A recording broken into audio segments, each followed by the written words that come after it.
जय शिवराय भावना, स्वागत आहे आपल्या डेली अपडेट या यूट्यूब चॅनलचे। तर मित्रांनो, आपण जे ते आपल्या आजच्या व्हिडिओमध्ये बघणार आहोत की महाराष्ट्रामध्ये पूर्व मोसमी हवामान अंदाज ते कसं राहणार आहेत।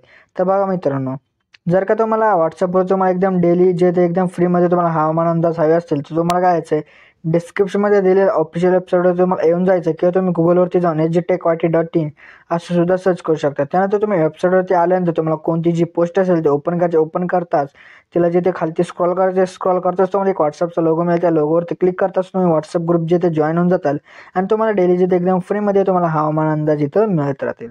चला तर मित्र, आपण जिथे आपल्या शेड्यूल जिथे सुरुवात करूया। ओके, तर बघा मित्र, गेल्या महिन्याचा शेवट हा वादळी पावसाने झाला, मात्र या चालू महिन्याची सुरुवात ही कडाक्याच्या उन्हाने झाली आहे। चालू महिन्याच्या सुरुवातीला राज्यातील अनेक भागांमध्ये तापमान वाढले होते।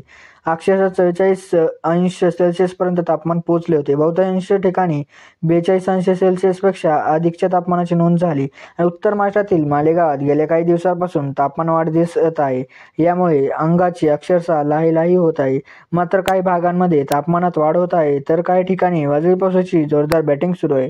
एकंदरीत महाराष्ट्रात मिश्र वातावरणाची अनुभूती येत आहे। राज्यातील विदर्भ आणि मराठवाडा विभागात गेल्या 3-4 दिवसापासून ढगाळ हवामान आणि वादळी पाऊस पाहायला मिळत आहे।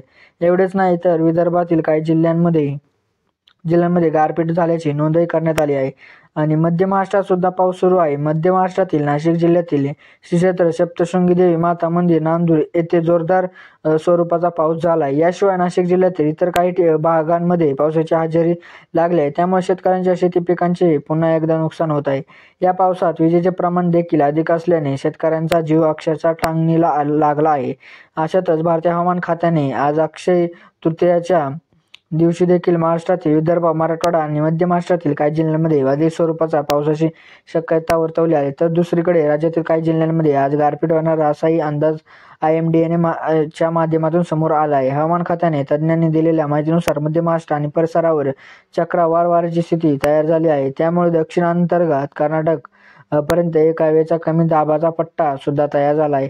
शिवाय वायव्य राजस्थान आणि परिसरावर चक्रवार वाऱ्याची स्थिती पाहायला मिळत असून त्यापासून पश्चिम विदर्भापर्यंत हवेचा एक कमी दाबाचा पट्टा सक्रिय झाला असल्याचे समजत आहे। हेच कारण आहे की सध्या महाराष्ट्रात वादळी पावसाची पोषक परिस्थिती तयार होत आहे आणि आज देखील राज्यात पावसाची शक्यता आहे। आणि हवामान खात्याने आज विदर्भ विभागातील भंडारा, गोंदिया, गडचिरोली या 3 जिल्ह्यांमध्ये गारपीट होणार असा अंदाज व्यक्त केला आहे। वादळी पावसानं गारपिटीची शक्यता असल्याने या जिल्ह्यांना येलो अलर्ट जाहीर करण्यात आला आहे। विशेष म्हणजे आज मध्य महाराष्ट्रातील पुणे, सातारा, सांगली, सोलापूर या जिल्ह्यातही वादळी पावसाची शक्यता वर्तवण्यात आली आहे। मराठ्यांबाबत बोलायचं झालं तर मराठवाडा विभागातील उस्मानाबाद, लातूर, नांदेड, हिंगोली या जिल्ह्यांना आज वादळी पावसाचा इशारा देण्यात आला आहे। विदर्भाबाबत बोलायचं झालं तर विदर्भ विभागातील बुलढाणा, अकोला, अमरावती, वाशिम, यवतमाळ, नागपूर, वर्धा, चंद्रपूर या जिल्ह्यांमध्ये आज पावसाचा अंदाज देण्यात आला आहे। विशेष म्हणजे मराठवाडा आणि विदर्भ विभागातील या जिल्ह्यांनाही येलो अलर्ट देखील देण्यात आलाय। तर मित्र, अशा प्रकारचा आपला काय आजचा हवामान अंदाज होता। तर मित्र, भेटूया आपण नंतरच्या व्हिडिओमध्ये। तोपर्यंत जय हिंद, जय महाराष्ट्र।